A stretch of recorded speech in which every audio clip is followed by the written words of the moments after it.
Hi అండి. ఇవాళ bread cutlet చేస్తున్నాను. దానికోసం ఈ స్వీట్ కార్న్ కొద్దిగా ఉడికించి మిక్సీలో ఒకసారి గ్రైండ్ చేశాననమాట. ఇలా రఫ్‌గా.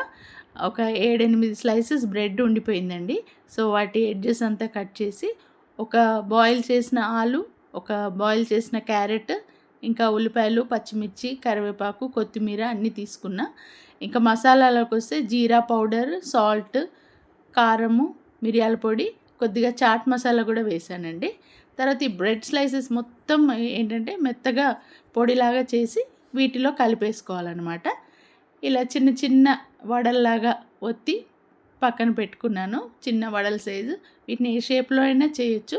ఇది బ్రెడ్ క్రమ్స్ అండి. బ్రెడ్ పౌడర్ నా దగ్గర చేసి పెట్టుకున్నాను నేను. షాలో ఫ్రై అనమాట. మనం మామూలుగా ఫిష్ ఫ్రై చేస్తాం కదా! అలా ఫ్రై చేస్తే సరిపోతుంది. ఇంకా వేడి వేడి బ్రెడ్ కట్లెట్ రెడీ అండి.